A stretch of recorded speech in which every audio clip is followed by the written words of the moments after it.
outremernews.fr, site d'information actualisé 24 heures sur 24, 7 jours sur 7.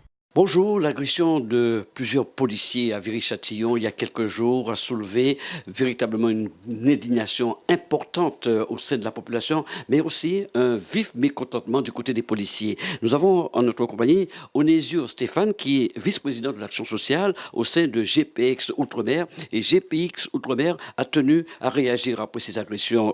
Stéphane Onésio. Oui, on a tenu à réagir parce qu'avant tout on est policier. D'outre-mer, on est quand même policier, gardien de la paix sur Paris. Et c'est vrai que ces agressions durent depuis un bout de temps. Aujourd'hui, on voit que les agressions sont de plus en plus violentes. On veut carrément tuer des policiers. Et on se devait aujourd'hui de réagir et apporter notre soutien aux collègues déjà blessés. Et puis à tous les autres collègues de France, hein, tout simplement, qui font le même boulot que nous. Que ce soit en province, sur Paris ou dans les DOM.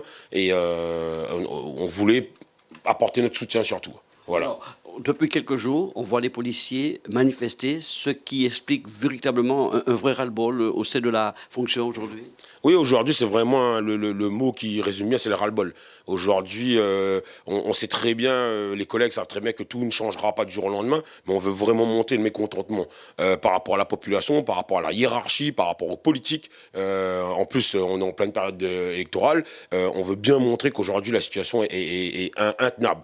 Le manque de moyens, le manque d'effectifs, une justice qui n'est pas assez rapide, c'est tout un ensemble de choses qui font que aujourd'hui, ras-le-bol total. Ras-le-bol qui aujourd'hui est un peu dangereux parce que dans le métier en lui-même, aujourd'hui, il y a des collègues soit qui ont peur d'aller sur la voie publique ou soit qui peuvent faire des conneries parce que l'exaspération. Donc il faut qu'ils prennent bien conscience que ça ne peut plus durer. Voilà. On a vu les images des véhicules hein, de ces policiers à Viry-Châtillon, des images qui vous ont certainement particulièrement choqué. Hein. Bah oui, c'est comme je vous dis, c'est une montée en puissance. Aujourd'hui, on a l'impression qu'il n'y a plus d'impunité. Les gens en face de nous n'ont plus peur de tuer carrément un policier, de balancer un cocktail Molotov, de retenir la porte pour que le mec il brûle à l'intérieur. C'est quand même fou. Donc, et à côté de ça, on a des policiers qui gardent leur sang-froid, qui ne prennent pas leur pétard pour tirer. Donc du coup, on voit bien que les choses changent. Et il faut que les politiciens, il faut que la hiérarchie comprenne bien ça. Aujourd'hui, on est à bout. Et c'est pas, encore aujourd'hui, ça peut paraître comme ça d'un coup, mais c'est venu crescendo, ça fait quelques années qu'on le sent. Mais aujourd'hui, c'est vrai, c'est la goutte qui fait déborder le vase aujourd'hui. Alors, Stéphane Onésio, il y a beaucoup de domiers policiers au sein de GPX Outre-mer, qui est une association. Alors, justement, quel est l'état moral de ces policiers? Bah écoutez, le moral, il reste. On est quand même policier de toute façon. Je veux dire, malgré ça, le moral, il est un peu. Mais on fait avec. C'est tout. On est là, on fait notre boulot. Aujourd'hui, on essaie de justement, on se rassemble le soir, on discute un peu avec tous les collègues de différents services. On discute un peu, tout le monde se soutient, quoi. C'est parce que les rassemblements, c'est plutôt ça. Il n'y a pas de prise de parole, il n'y a rien. C'est juste un rassemblement pour que les gens voient que bon, voilà, on est quand même, on se soutient entre nous. On est tous de services différents, mais on arrive quand même à discuter entre nous pour tenir le coup, tout simplement. Parce que je pense que de toute façon, les premiers à comprendre, c'est les collègues. Les premiers à comprendre le ras-le-bol déjà. Donc après, on discute, on essaie d'échanger entre nous, entre domiens, nous.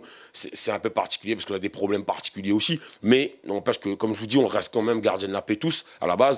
Donc du coup, on discute, on échange, on essaie de remonter un peu le moral des uns et des autres. Et on fait avec. Voilà, c'est tout, on n'a pas le choix de toute façon. Alors, on a beaucoup de phénomènes de délinquance ici dans l'Hexagone et notamment aux Antilles depuis peu avec une violence qui ne cesse de grimper. Vous suivez aussi cette actualité des Antilles? De toute façon, comment ne pas suivre aux Antilles, le problème est pareil. Le problème est là depuis longtemps. Les armes en circulation, la drogue pareil, on voit aujourd'hui une recrudescence tout d'un coup. Mais ça n'arrête pas. Tous les jours, entre les jeunes qui se font tuer à l'école, les bagarres qui tournent, les boîtes de nuit. Enfin, je pense que c'est un phénomène global de toute façon, la violence qui augmente. Maintenant, il n'y a peut-être pas aussi la réponse qu'il faut en face. Et toujours pareil, en termes d'effectifs, en termes de justice aussi, qui n'est pas assez rapide, qui n'est peut-être pas assez dur aussi avec les gens. Donc en face, on se dit, on peut tuer. On peut tuer, la vie ne vaut plus rien aujourd'hui. aujourd'hui, on peut tuer parce que, voilà, au lieu de se bagarrer là où nous, se serait bagarré avant, c'est à coup de fusil, c'est à coup de... Voilà, c'est facile. Aujourd'hui, c'est facile. Donc, c'est vrai que c'est un phénomène qui est inquiétant, mais encore une fois, il faut pas laisser... faut pas baisser les bras. Il ne faut pas baisser les bras, il y a des solutions, il faut trouver des solutions. Et comme je vous dis, en ce moment, c'est la période électorale aussi. Il faut que les politiques qui sont en place comprennent ça aussi. Voilà.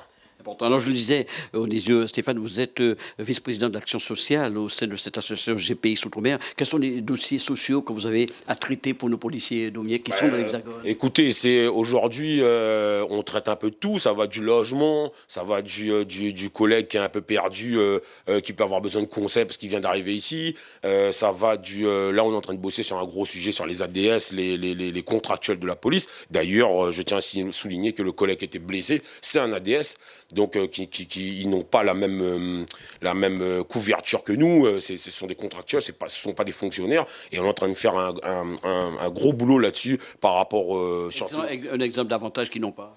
Ah ben, par exemple, déjà, ils sont pas fonctionnaires, ils ont pas la paye qui va avec, alors qu'ils sont sur le terrain pareil, ils ont pas, c'est plein de petits trucs. S'ils bossent de nuit, ils ont pas les heures de nuit comme nous, ils ont pas les billets d'avion comme nous, les congés bonifiés par exemple, ils ont pas droit, il y a certaines choses qu'ils n'ont pas droit par rapport au, comment on ne tient pas en compte, comme ils sont contractuels par exemple, s'ils demandent un logement, ils n'ont pas droit au même logement que nous, les gardiens de la paix par exemple. Et nous, on est en train de bosser là-dessus, parce qu'on s'est rendu compte qu'il y a beaucoup de domiens, surtout qui arrivent ici, qui arrivent en métropole au mois de décembre en plus, qui ont beaucoup de problèmes après. C'est une scolarité qui dure que 3 mois. Ensuite, ils sont à Paris, ils ne connaissent pas la région parisienne, et encore une fois, ils ont pas à 1 200 € par mois à Paris. Ce n'est pas évident. Ce n'est pas évident. Donc, il y en a qui démissionnent, il y en a qui se suicident. Et donc, on est en train de faire un gros boulot là-dessus pour aider ces jeunes. Le texte sur l'égalité réelle a été adopté à l'Assemblée récemment. Il doit encore passer devant le Sénat. Je crois qu'il y a une rencontre un petit peu à ce niveau pour les mutations concernant les policiers. Oui, on a déjà eu plusieurs rencontres avec plusieurs parlementaires, des députés. On est en contact avec eux. C'est vrai qu'il y a un texte qui a été fait, qui n'a pas été encore voté complètement. On attend beaucoup de ce texte, mais ça fait longtemps. Il y a beaucoup de gens qui attendent. Donc, on continue à bosser parce qu'il ne faut pas les effets d'annonce, encore une fois, c'est bien beau, mais il faut que ce soit fait. L'égalité réelle, ça fait longtemps qu'on en parle dans les DOM, mais il faut bosser avec eux pour leur rappeler aussi que, bon, voilà, il y a des points particuliers, apporter, nous, notre vécu, et on suit ça de près pour pas que demain, quand le texte soit voté, que les choses importantes soient enlevées, quoi. Il y a des choses à ne pas oublier là-dedans, et voilà, mais dans l'ensemble, c'est quelque chose de bien. Maintenant, il faut que ce soit mené à terme, ça prend du temps, et surtout, il faut que les choses importantes elles restent dans le texte.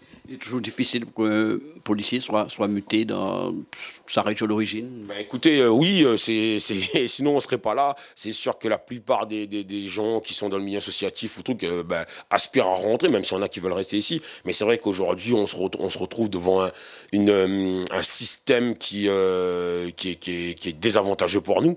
Il y a des choses simples, c'est pour ça qu'on est en train on bosse sur les CMMM, les centres d'intérêt matériels et moraux là, et donc on bosse là-dessus, ça avance pareil, ça avance doucement, mais ça avance quand même, les gens commencent à prendre conscience que voilà, c'est pas évident, que il y a de plus en plus, les DOM sont très représentés maintenant dans les concours de police, donc aujourd'hui il faut qu'ils tiennent compte de nous, et voilà, on lâchera rien de toute façon, donc on est là-dedans et on suit ça de près. Outremernews.fr, site d'information actualisé 24 h sur 24, 7 jours sur 7.